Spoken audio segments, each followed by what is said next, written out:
भाभी, मैं भैया के लिए सोने की चैन लाई हूँ, उनका बर्थडे गिफ्ट। आपको पता है पूरे 2 लाख रुपए की है। अरे देख क्या रही है, असली है, झूठ नहीं बोल रही हूँ मैं। देखिए। अरे वाह दीदी, ये चेन तो बहुत प्यारी लग रही है और इसका डिजाइन कितना प्यारा है। भाभी भैया का बर्थडे है, इतना तो बनता है ना। हाँ दीदी, पर वो क्या है ना, ये बात सिर्फ आप ही समझते हो। कुछ लोग तो हर बार की तरह 200-300 रुपए की शर्ट या कुर्ता उठा के ले आए होंगे। उन्हें क्या ही फर्क पड़ता है अपने भैया से। उन्हें तो बस यहाँ से सामान लेके जाना होता है। पर आपको पता है, आप हमेशा कुछ ना कुछ अच्छा ही लेके आते हो अपने भैया के लिए। ये बहुत प्यारी है। ऐसा नहीं है भाभी, मैं भी भैया के लिए अच्छा तोहफा लाई हूँ। पूरे 1,000 की शर्ट है ये, और देखना उनको बहुत पसंद आएगी। बस रहने दो शिखा, हमें अच्छे से पता है कि 1000 रुपए की शर्ट तुम कहाँ से लाई होगी। अरे भाभी, वो गली में वो रेडी वाले नहीं आते हैं जिन पे वो कॉटन की शर्ट मिलती है जो 500-600 रुपए में आ जाती है, वो उठा के ले आई होगी। और घर में कोई डब्बा पड़ा होगा शर्ट का, उसमें पैक करके यहाँ ले आई और सोच रही है कि मैं भैया को दे दूंगी। ऐसी बात नहीं है, सच में बहुत महंगी शर्ट है ये। ओ प्लीज शिखा, हमें अच्छे से पता है कि तुम्हारी औकात कितनी है, आई समझ। वैसे रिद्धि, तुम गलत कह रही हो। तुम्हें क्या लगता है ये 500 की शर्ट होगी? नहीं, मुझे लगता है ये 100-200 रुपए की कहीं से लेके आई होगी। वैसे देखते तो हैं कि लेके क्या आई है।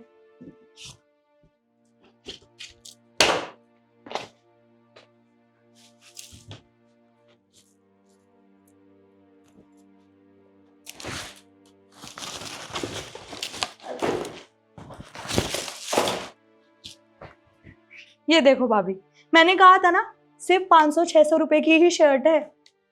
छी शिखा, ये चीप सी शर्ट उठा के लाई हो तुम। तुम्हें लगता है तुम्हारे भी ऐसी शर्ट पहनते होंगे? ये कलर भैया पे अच्छा लगता है, मैं इसलिए लेकर आई थी। Oh, really? तुम्हें ज्यादा पता है कि तुम्हारे भैया पे क्या अच्छा लगता है और क्या नहीं अच्छा लगता।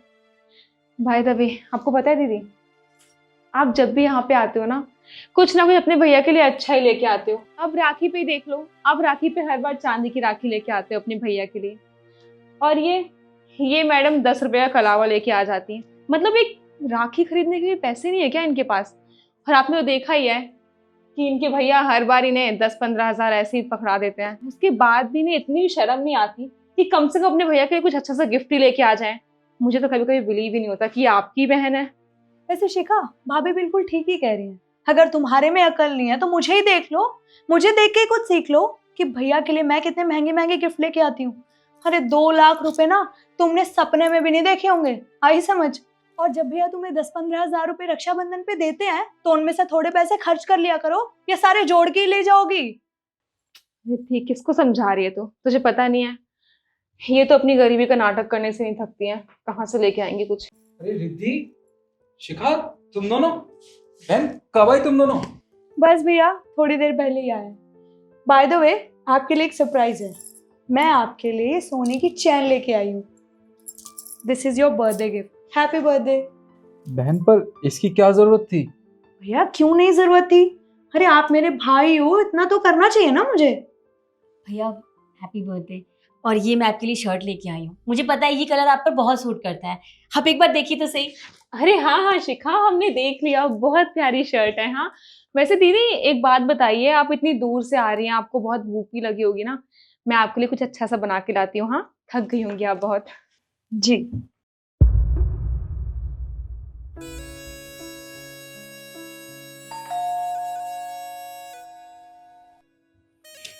और बताइए भैया, कैसे हैं आप? मैडम जी, ये बैंक से आपका नोटिस आया है। बैंक से?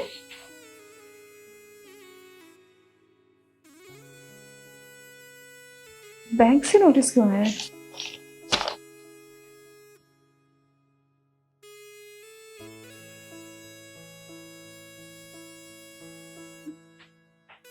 निखिल, ये सब क्या है? ये बैंक की साइड से नोटिस आया है, इसमें लिखा है कि तुमने हमारा घर गिरवी रखा था और अब ये नीलाम होने वाला है। तुमने लोन लिया था घर के ऊपर? हाँ नव्या, आप ये बात बिल्कुल ठीक है, हमारा घर नीलाम होने वाला है। वो क्या है कि बिजनेस में मुझे बहुत बड़ा लॉस हुआ था, और ये बात मैंने तुम्हें नहीं बताई थी। वो इसलिए ताकि तुम्हें सदमा ना लग जाए। मैंने सोचा कि अगर घर को गिरवी रख दूंगा बैंक के पास और लोन उठा के अगर उसे बिजनेस में लगा दूंगा तो शायद मैं वो पैसा रिकवर कर लूँगा बाद में, पर ऐसा कुछ नहीं हुआ। बिजनेस में और ज़्यादा लॉस हो गया। बैंक वालों के पास और कोई चारा नहीं बचा अपने पैसे रिकवर करने के लिए, तो इसलिए उन्होंने ये घर नीलाम करने की सोची है। पर अब हम क्या करेंगे? हम कहाँ रहेंगे? तुमने कुछ सोचा है? हम तो रोड पे आ जाएंगे। तुमने मुझे बताया क्यों नहीं? हम कुछ तो प्रिपरेशन करके रखते हैं, अब क्या करेंगे हम? देखो नव्या, तुम्हारी चिंता जायज़ है, पर मैं भी क्या कर सकता हूँ। पर तुम चिंता मत करो। देखो हमारी बहन रिद्धि है ना, हम इसके घर रहेंगे। तुम्हें तो पता है ना इसके पास कितना सारा पैसा है, इसके इसके हस्बैंड का कितना बड़ा बिजनेस है। ये कभी मना नहीं करेगी।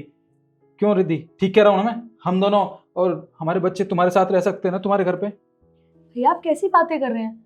मैं आप लोगों को अपने घर में कैसे रख सकती हूँ? देखिए भैया, अगर 4-5 दिन की बात होती तो मैं आपको अपने घर में रख लेती, पर मुझे कैसे पता चलेगा और मैं इतना बड़ा रिस्क कैसे ले सकती हूँ? और मान लो कल को आपका बिजनेस नहीं स्टेबल हुआ तो फिर मैं कहाँ जाऊंगी? अरे मेरा भी घर परिवार है, मेरी भी पर्सनल लाइफ है। अगर आप लोग अपने बच्चों और बीबी के साथ वहां पे आ जाएंगे तो मैं कहाँ रहूंगी फिर? आप खुद सोचिए। रिद्धि तुम ये कैसी बातें कर रही हो? अरे भैया और भाभी पर ऐसा वक्त आ गया, उन्हें हमारी जरूरत है और तुम उनके साथ इस तरह से बात कर रही हो। अगर हम काम नहीं आएंगे तो कौन आएगा? और तुम तो जानती हो ना, तुम तो भैया की लाडली हो, वो तुमसे इतना प्यार करते हैं, तुम्हारा फर्ज बनता है उनकी मदद करना। और वैसे भी अगर वो थोड़े दिन तुम्हारे घर में रह लेंगी तो क्या चला जाएगा? तो प्लीज शिखा, तुम बीच में ना ही बोलो तो ज्यादा बेटर है। तुम छोटी हो ना, छोटी बन के रहो। और हाँ, तुम्हारी तो औकात भी नहीं है हमारे बीच में बोलने की। आई समझ? तुम्हारे पास खुद के रहने के लिए तो कुछ है नहीं। और अगर इतनी ही हमदर्दी है तुम्हें अपने भैया से तो तुम रख लो ना अपने भैया भाभी को। ठीक है भैया, देखिए मैं गरीब जरूर हूँ, हमारा छोटा सा घर है, लेकिन हमारा दिल बहुत बड़ा है। आप दोनों हमारे घर में रह लीजिए ना, हमें कोई दिक्कत नहीं होगी। मैं आपसे वादा करती हूँ, आपको कभी भूखे पेट सोने नहीं दूंगी। और बाकी मैं इनसे बात कर लूंगी, उन्हें भी कोई परेशानी नहीं होगी। आप दोनों को परेशान होने की जरूरत नहीं है, मैं हूं ना, मैं आपकी मदद करूंगी। आप एक काम कीजिए, आप अभी सामान पैक कर लीजिए और हम अभी अपने घर चलते हैं। चलिए। देखा तुमने नव्या, इसे कहते हैं एक बहन का प्यार। तुम्हें पता है ऐसा कुछ भी नहीं है, हमारा घर नहीं नीलाम होने वाला। ये सब बस मैंने एक ड्रामा किया था, ये देखने के लिए कि जितना प्यार मैं अपनी दोनों बहनों से करता हूँ, क्या ये भी उतना प्यार अपने इस भाई से करती हैं या नहीं। और आज तुमने खुद देख लिया ना। रिद्धि, तुम्हें एक बात बताऊं, मैंने तुम में और शिखा में कभी फर्क नहीं समझा, दोनों को बराबर प्यार किया। और आज जब तुम्हारे भाई को तुम्हारी जरूरत थी तब तुमने अपने भाई को ही ठुकरा दिया। हाँ, माना कि तुम्हारे पास पैसा है, तुम्हारे पास बैंक बैलेंस है, बड़ा घर है, पर दिल तो बस मेरी छोटी बहन शिखा के पास ही है। इसके पास तो कुछ भी नहीं है।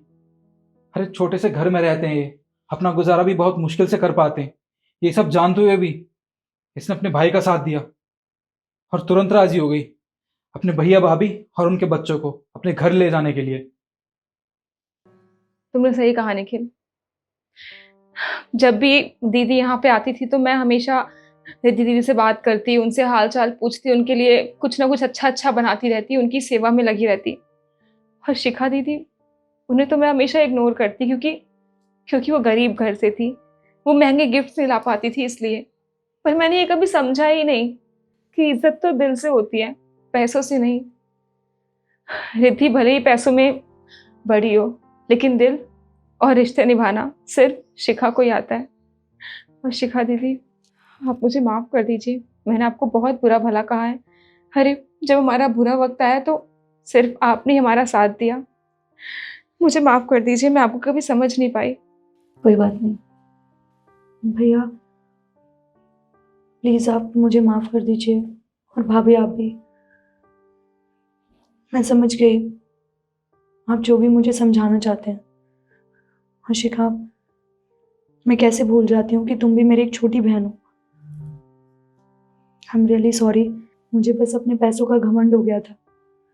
पैसों के आगे मैंने इंसान को कभी इंसान ही नहीं समझा। आई एम रियली सॉरी भैया, प्लीज मुझे माफ कर दो। कोई बात नहीं, तू मेरी बहन है और बहन भैया से माफी मांगती हुई ना बिल्कुल अच्छी नहीं लगती, समझी तुम? अच्छा, आज भैया का जन्मदिन है और हम किस तरह की बातें लेकर बैठ गए। भाभी अब केक लाइए ना। हाँ, मैं लेके आती हूँ, आप लोग बैठिए, मैं केक लेके आती हूँ। बैठिए ना भैया। बैठो।